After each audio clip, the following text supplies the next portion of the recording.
Today we're here with Betty Meyer, and she is the daughter of Morton Perry, the founder of Perry's Ice Cream. And Betty came all the way from Arizona. We're really excited to have her here today with us. And thanks for coming to visit us, Betty. Well, thank you. It's my pleasure. It's fun to be here. So we have a picture up here with Marlo Perry, who was your brother and the son of Morton Perry. And he's with, it looks like a horse, and this is in front of the original That's a little wagon. flag, and this is a stone building that was right behind our house, and that's where it originally started.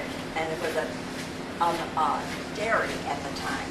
And the farmers would bring the raw milk in, and then they would pasteurize it there. So that's how they got started with the milk business.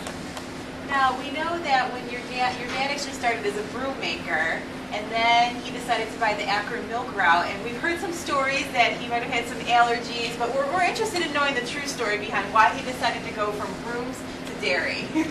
Well, he worked at the broom factory in Lockport, New York, and he became ill, and I think it was from all the dust and that kind of thing. And the doctor told him, he said, "You cannot go back to making brooms." So he was lying in bed one day, and my mother would tell him, he called, Mabel, come here. Very excited, and there was an ad in the Akron paper for the dairy business to be sold. So he said, "I'm going to buy that." And my mother thought, but she was always very supportive of him, and so that's really what they did. And they came up and bought the dairy business originally. And I think Marlo was like 3 years old, around there. Yeah. He was pretty little. How old were you at that time? I wasn't here. You weren't here yet. Now, and then we know in 1932 your dad started making ice cream for the local school. Now, do you have any memories around that time of when things started to change into ice cream? That was because my Aunt Alma, who was my mother's sister, was the head of the home ec department and dietitian in the cafeteria. And she couldn't get ice cream from anybody. And so she went to my father and she said, "Why can't you make ice cream for the school?" And apparently his mother had made wonderful ice cream.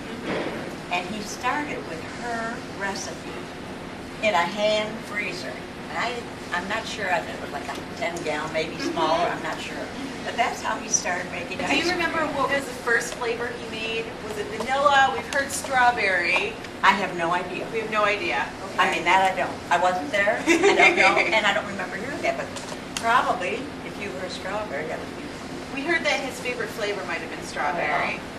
He probably didn't start with vanilla. No?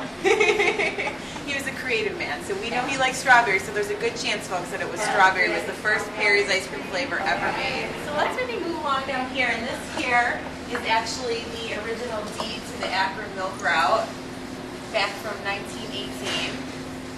And you can see that with what he had purchased, he received a horse, a wagon, a set of sleighs, a harness, a horse cover, a weighing tank, all bottles and cans in possession of the first parts, 3 carriers, a filling can, a bottle washer, and all the hay in possession. So very interesting things he received. I just got a copy of this morning, so that's going to be fun to have. Yeah, definitely.